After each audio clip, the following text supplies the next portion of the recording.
देख रहे हैं एसडीएम न्यूज। मैं हूं रियाज अंसारी। इस वक्त मैं भारतीय जनता पार्टी के माइनॉरिटी मोर्चा के प्रदेश मंत्री वसीम शेख साहब, आपने देखा होगा कि अभी हाल ही में इन्होंने भारतीय जनता पार्टी में प्रवेश किया है और प्रवेश भी ऐसा किया है कि इसके बाद एक धमाकेदार इनकी एंट्री हुई। वैसा वसीम शेख साहब कई बार हम देखते हैं उनके बयानात में कभी विवादित हो जाते हैं, कभी उनके ऊपर तनकीद होती है, कभी आरोप लगते हैं, बहुत सी बात होती है। और लोग तो ये कह रहे थे कि भारतीय जनता पार्टी में जाने के बाद क्या करेंगे, क्या ऐसे काम करेंगे। आज एक फोन आया, इन्होंने कहा कि देखिए साहब, हमने भारतीय जनता पार्टी में प्रवेश किया है, हमने एक आदमी को न्याय दिलाने का काम किया है। हम भी हैरान थे कि कौन सा काम है। चलिए उनके ज़बानी सुनना चाहेंगे कि वो कौन सा काम था, वो कौन किस शख्स को उन्होंने किस तरह से इंसाफ दिलाया। सर क्या कहेंगे, इस तरह से जानकारी दें आप। मैं हूं वसीम शेख, भारतीय जनता पार्टी माइनॉरिटी मोर्चा प्रदेश मंत्री।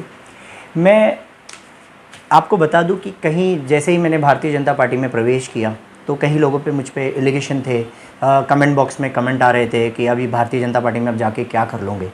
देखिए, जब हम जो जनता होती है, जनता किसी को जब एक लीडर बनाती है, किसी को लीडर चुनती है, तो जनता उससे एक एक्सपेक्टेशन रखती है कि जब वो किसी मुसीबत पे हो, किसी तकलीफ में हो, किसी प्रॉब्लम में हो, तो उनको उनका लीडर साथ दे, इसीलिए वो लीडर बनाती है। लेकिन लोग आज उनको करोड़ों के काम दिखाते हैं, हमने ये किए वो किए, लेकिन उनके बुरे वक्त में उनका साथ नहीं देते, तो वो लीडर उनके किसी काम का नहीं होता है।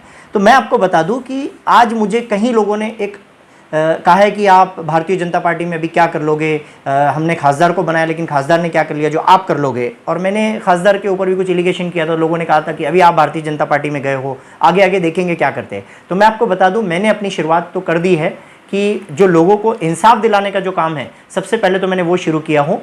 अभी 1 साल से जो खैरुन्निसा है, जिसका गट नंबर है 216 एंड 217 कड़े गाँव में, जो कि ताल्लुका बदनापुर एंड जिला जालना, इन लोगों की ज़मीन पर 1 साल से गैर कानूनी तरीके से कब्जा करने की कोशिश की जा रही थी। इनकी ज़मीन को हड़पने की कोशिश की जा रही थी, कई बार गुंडे लेकर, कभी अलग अलग तरीक़ों से इनकी ज़मीन पर कब्जा किया जा रहा था।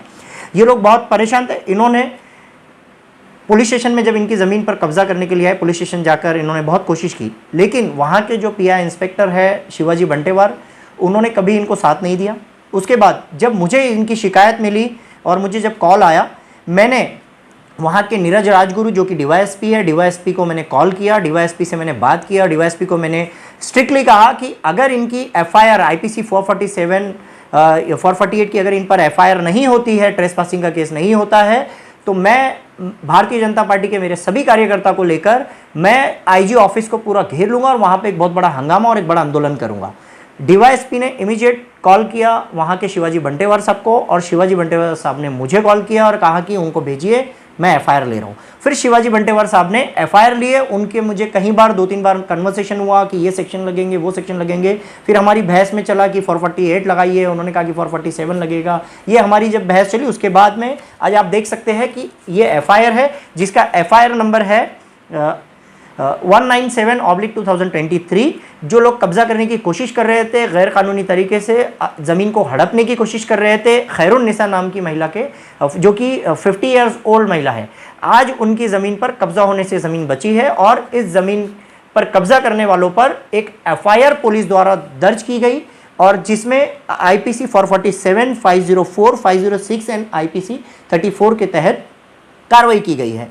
इतना ही नहीं, इसके बाद भी वो जो कब्जा करने वाले जो लोग हैं, जो गैर कानूनी तरीके से जो अपनी गुंडागर्दी कर रहे थे, उन्होंने फिर से एक बार गुंडागर्दी करने की कोशिश की। मैं आउट ऑफ था, मैं आगरा में था, मुझे फिर से कॉल आया, एक वीडियो मुझे भेजा गया वहाँ से एप्लीकेंट की थ्रू से कि ये फिर से हमारी ज़मीन पर आए हैं और ये फिर से गुंडागर्दी करके यहाँ पे वापस ज़मीन हड़पने की कोशिश कर रहे हैं। मैंने इमीडिएट वापस शिवाजी बंटेवार साहब को कॉल किया, मैंने कहा कि साहब ये फिर से वहाँ पे आए हैं और आप क्या करना चाह रहे हैं इसमें बताइए। फिर शिवाजी बंटेवार साहब ने कहा कि मैं उनका ऑफेंस फिर से ले रहा हूँ। फिर उन पर जो है तो एनसीआर फिर से एक रजिस्टर हुआ, जिसका एनसीआर नंबर है 405/2023, जिसमें उनके सेक्शन लगे हैं 323, 504, 506 एंड आईपीसी 34। तो इस तरह का आज एक ज़मीन बचाने का काम भारतीय जनता पार्टी के माइनॉरिटी मोर्चा प्रदेश मंत्री वसीम शेख ने किया है।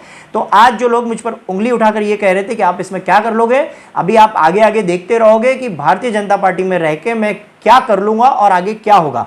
इस तरह का किसी को भी इंसाफ की ज़रूरत हो तो आप भारतीय जनता पार्टी माइनॉरिटी मोर्चा के प्रदेश मंत्री वसीम शेख से संपर्क कीजिए, आपका काम होगा। और मैंने स्पेशली जो आईजी है, आईजी के जो पीआरओ है अंधाड़े साहब, मैंने उनको भी कॉल किया था और उनको मैंने कहा था कि इसमें एफआईआर नहीं ली गई तो मैं हमारे जो सीनियर है संजय केनेकर साहब और हमारे जो यहाँ के अध्यक्ष है शिरीष बोराड़कर सर, इनसे बात करके जो है तो ये ऊपर तक बात जाएगी और ये बहुत बड़ा हंगामा हम लोग करेंगे। तो मैंने उनको स्ट्रिक्टली वार्निंग दिया था, लेकिन उन्होंने इमीडिएट उस पर एक्शन लेकर इसमें कार्रवाई किए हैं।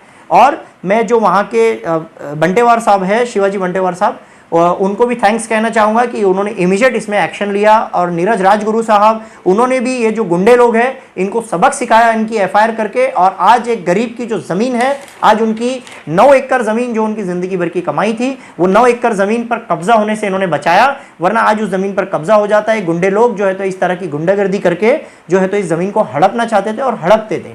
तो ये काम आज भारतीय जनता पार्टी की तरफ से हुआ है। और आप सभी को ये अपील है कि लोग मेरे बारे में जो कुछ कहना है वो कहते रहे, लेकिन इस तरह का इंसाफ के लिए जो लोग आज उंगली उठा रहे हैं उनको भी मैं निवेदन करता हूं, उनको भी अपील करता हूं कि आइए, आपको भी मैं इनवाइट करता हूं, आइए, आपके भी कुछ काम अगर दूसरी पार्टी से नहीं हो रहे, भारतीय जनता पार्टी में आइए, आपका काम करके देंगे। सवाल है कि आपने कहा कि एफआईआर दर्ज हुई है, वो कौन लोग थे, कहाँ के थे, जनता को मालूम पड़ेगा सच्चाई क्या है। ये जो है शब्बीर खान, राजे खान पठान, जिन पर एफआईआर हुई है, जो गुंडागर्दी कर रहे हैं, जो जमीन को हड़पने की कोशिश कर रहे हैं, शब्बीर खान, राजे पठान, और इनके साथ कहीं उनके 2 लड़के हैं और भी लोग जो इनके साथ में मौजूद हैं।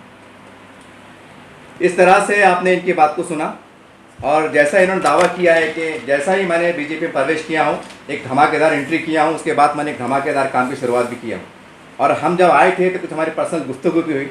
उन्होंने बहुत खुलकर जनता को संदेश भी देने की कोशिश की है कि जो भी समस्या है आपकी, जो प्रशासन से जुड़ी हुई है, हम सरकार में हैं, महाराष्ट्र में हैं, केंद्र में हैं, हम जनता का काम करेंगे, ऐसा इन्होंने दावा किया है। अब तमाम जनता का भी काम है कि वो अपनी समस्या लेकर यहाँ पर आए। यहाँ पर आएंगे तो आपको पता चलेगा आपका काम हुआ है कि नहीं हुआ है।